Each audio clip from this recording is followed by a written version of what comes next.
أعوذ بالله من الشيطان الرجيم إن المتقين في جنات ونعيم নিশ্চয়ই মুত্তাকিরা থাকবে জান্নাত ও প্রাচুর্যে। فاكهين بما آتاهم ربهم ووقاهم ربهم عذاب الجحيم তাদের রব তাদেরকে যা দিয়েছেন তা উপভোগ করবে, আর তাদের রব তাদেরকে বাঁচাবেন জ্বলন্ত আগুনের আযাব থেকে। এই আয়াত থেকে আমরা বুঝতে পারি আল্লাহ সুবহানাহু ওয়া তাআলার রহমত ছাড়া কেউ জান্নাতে প্রবেশ করতে পারবে না। আমরা দুনিয়ায় যতই ভালো কাজ করি না কেন, যদি আল্লাহ সুবহানাহু ওয়া তাআলার রহমত না থাকে তাহলে আমরা জান্নাতে প্রবেশ করতে পারবো না। আল্লাহ সুবহানাহু ওয়া তাআলার রহমত দ্বারা আমরা জাহান্নামের আগুন থেকে রক্ষা পাবো। كلوا واشربوا هنيئا بما كنتم تعملون তোমরা তৃপ্তি সহকারে খাও পান করো তোমরা যে আমল করতে তার বিনিময়ে। متكئين على سرر مصفوفة وزوجناهم بحور عين সারিবদ্ধ পালঙ্কে তারা হেলান দিয়ে বসবে, আর আমি তাদেরকে মিলিয়ে দেবো ডাগর চোখা হুরের সাথে। والذين آمنوا واتبعتهم ذريتهم بإيمان ألحقنا بهم ذريتهم وما ألتناهم من عملهم من شيء كل امرئ بما كسب رهين আর যারা ঈমান আনে এবং সন্তান সন্ততি ঈমানের সাথে তাদের অনুসরণ করে, আমরা তাদের সাথে তাদের সন্তানদের মিলন ঘটাবো এবং তাদের কৃতকর্মের কোনো অংশই কমাবো না। প্রত্যেক ব্যক্তি তার কামের ব্যাপারে দায়ী থাকবে। এই আয়াত থেকে আমরা একটি শিক্ষা নিতে পারি, সেটা হলো এই যে আমরা বর্তমানে দেখি অনেকে পরিবারের বাবা মা ইসলাম মানে কিন্তু সন্তানকে ইসলামের প্রতি ততটা গুরুত্ব দেয় না।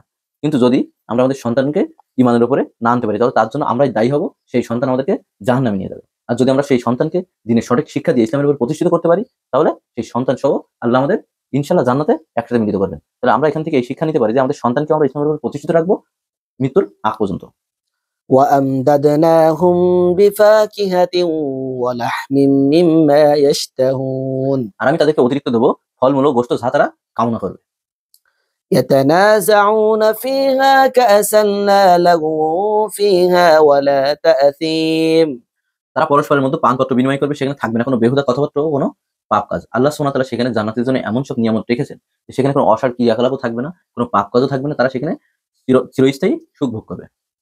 ويطوف عليهم غلمان لهم كأنهم لؤلؤ مكنون আর তাদের সেবায় চারপাশে ঘুরবে বালক দল, তারা যেন সুরক্ষিত মুক্তা। وأقبل بعضهم على بعض يتساءلون আর তারা একে অপরের মুখোমুখি হয়ে জিজ্ঞাসাবাদ করবে।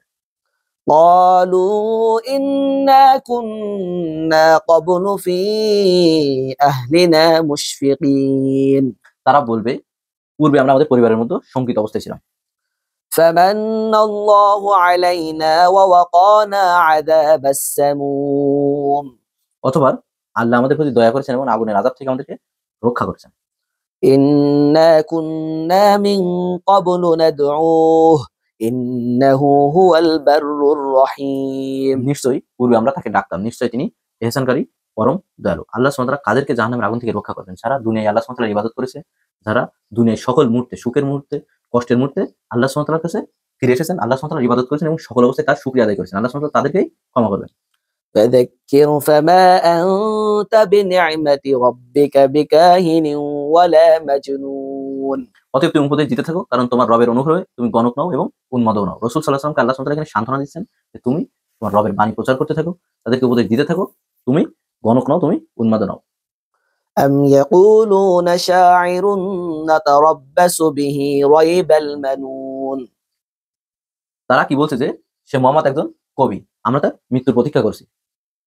قل تربصوا فإني معكم من المتربصين বলো তোমরা অপেক্ষায় থাকো, আমি তোমাদের সাথে প্রতীক্ষাকারীদের অন্তর্ভুক্ত রই। আল্লাহ সুবহানাহু ওয়া তাআলা এই কোরআনের গভীর বার্তাগুলো আমাদের হৃদয়ে পরিবর্তন আনতে সাহায্য করুক। আমরা সকলে এই কোরআনকে অনুধাবন করে বুঝি, পড়ি এবং আমাদের জীবনে বাস্তবায়ন করি। আল্লাহ সুবহানাহু ওয়া তাআলা আমাদের সকলকে তৌফিক দান করুক।